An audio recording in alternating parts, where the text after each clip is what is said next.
4 nama. Guys, kalau kalian baca berita terbaru dari Barcelona, mungkin nggak terlalu baru-baru banget, tapi baca dari kubu di sana, El Nacional, koran El Nacional, itu sudah menyebut kalau Xavi Hernandez bersedia datang ke Barcelona sebagai pelatih dengan syarat dia mau 4 pemain yang harus didatangkan oleh manajemen Barcelona. Nah, kita bedah satu-satu, setuju apa enggak, diskusinya di situ ya. Pertama, dia menyebut nama Paul Pogba. Siapa yang nggak mau Paul Pogba? Pogba sering kita dengar dikaitkan dengan Real Madrid ya kan, semenjak masih ada Zidane di sana. Tapi kalau kontrak dia Juni 2022 selesai, kalau dia nggak mau memperpanjang kontrak di Man United, bisalah dapat ya secara gratis Paul Pogba, gelandang kuat yang mungkin bisa dibilang menjadi pelapis yang ideal untuk lini tengah Barcelona. Sergio Busquets mungkin lebih tenang kalau ada Paul Pogba. Hanya memang jangan lupa Paul Pogba selalu mendapatkan kemewahan berupa gaji yang wah gitu ya. Di Man United termasuk gede gajinya, seminggunya itu 290.000 pound, kalau dirupiahin itu 5,6 miliar rupiah per minggunya. Nah, apakah sudah saatnya Pogba keluar sejak dari 2016 ya, dia pindah ke MU. Jadi di klub profesional Pogba hanya ada 2 selama dia menjadi pemain profesional, MU, Juve, dan kembali ke MU. Siapa pemain kedua? Yang semua orang suka, Erling Haaland. Gue nggak tahu apakah benar Haaland mau pindah ke Barcelona. Yang ngincar dia kan banyak ya, entah Chelsea, Man City, MU juga mau, Bayern Munchen apalagi gitu. Nah, kontrak Erling Haaland di Borussia Dortmund masih berlaku sampai Juni 2024 dan kabarnya nilai jualnya kan sampai 150 market value-nya. Meskipun kabarnya gosip-gosipnya lagi Barcelona tuh cuman punya uang 75 juta euro untuk membeli Haaland. Gue nggak tahu apakah ini bisa diterima oleh kubu Borussia Dortmund ketika mereka matoknya 150. Usia Haaland 21 tahun mungkin akan menjadi pemain yang melegenda di Barcelona, ya kita nggak tahu. Tapi kalau di Borussia Dortmund dia terima gaji 132 pound per minggu atau 2,6 miliar rupiah ya per minggu, ya Barcelona harus ngasih lebih dong dari situ. Haaland pemain muda yang penuh bakat, kontraknya masih Juni 2024, kalau mau dibeli ya segitu. Juni nanti, apakah permintaan Xavi bisa diikuti oleh kubu manajemen Barcelona? Kan itu ya 4 nama. Nama ketiga mungkin ini yang paling ideal ya.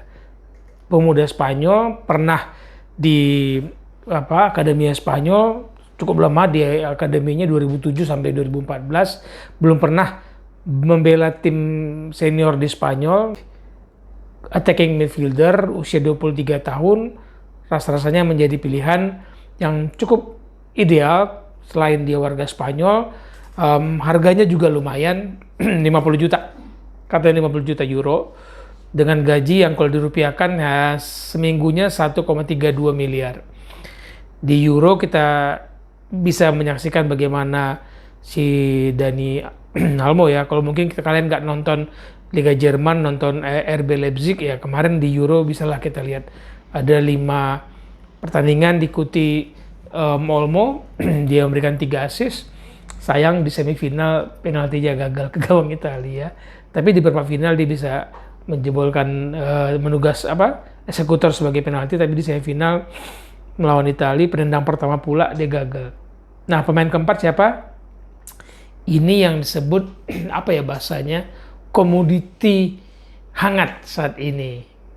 Komoditi hangat itu artinya banyak klub yang ngincar. Klub itu pasti klub-klub raksasa Eropa. Real Madrid mau dia, Chelsea mau dia, Man United mau dia. Siapa namanya? Jules Koundé. Jules Koundé pemain Sevilla, nggak terkenal, Kalau kalian nggak ngikutin Spanyol, memang nggak terkenal. Tapi kalau ngikutin Liga Spanyol, lihat gaya mainnya yang tough ya, cepat, kokoh, kuat gitu. Dan harganya juga nggak mahal, 60 juta. Tapi memang kabarnya kalau Sevilla nggak akan ngelepas Konde kalau kontraknya nggak selesai Juni 2024. Dia akan dijual harga berapa ya tadi? 80 apa 85 gue baca. Meskipun market value-nya itu sebenarnya 60. Nah, kalau di Sevilla, Konde digaji per minggunya 1,34 miliar rupiah. Bisalah Barcelona kasih 2 kan supaya dia pindah. Lagian main di Sevilla sama main di Barcelona kan beda. Tapi apakah Barcelona akan mendapatkan Konde ketika Chelsea masih sampai sekarang Chelsea katanya masih berminat mendapatkan Jules Konde, central back, umurnya masih muda 22 tahun, incaran banyak klub Eropa karena kualitasnya kuat, cepat gitu ya, tangguh lah. Nah, Madrid juga mau, Man United juga mau, gue nggak tahu udah setelah dapat Varane masih mau nggak Man United dapatin Konde. Jadi 4 syarat ini tidak mutlak akan mendatangkan Xavi karena di kubu Al-Sadd kan masih penuh dengan amarah yang kita baca bahwa mereka merasa dilangkahi oleh Barcelona yang mengumumkan mereka udah deal dengan Xavi padahal mereka belum deal secara B2B, manajemen ke manajemen. Mereka minta ya datang dong ke Qatar, ketemuin kita, selesaikan karena kontraknya masih lama sampai selesai Piala Dunia 2022 di Qatar. Jangan lupa timnas Qatar kan butuh pemain-pemain dari klub yang istilahnya dilahirkan oleh pelatih-pelatih seperti Xavi Hernandez. Jadi pelatih di klub melahirkan pemain-pemain yang bagus buat timnas. Nanti timnasnya tinggal memakainya di kejuaraan, nggak mulai lagi dari awal bikin latihan, bikin program, nggak. Jadi semua udah tinggal jadi. Tim nasional Qatar itu sebenarnya terima jadi. Nah mereka membutuhkan Xavi di situ karena sebagai tuan rumah mau berprestasi dong Qatar. Sejauh apa kepastian 4 pemain yang diminta Xavi ini akan ditepati atau dipenuhi oleh Laporta sebagai presiden baru Barcelona, sejauh mana kontrak Xavi bisa diputus di tengah jalan oleh Barcelona dengan kubu Al-Sadd, kita bahas nanti di What With West lainnya ya. Salam bola untuk kebaikan.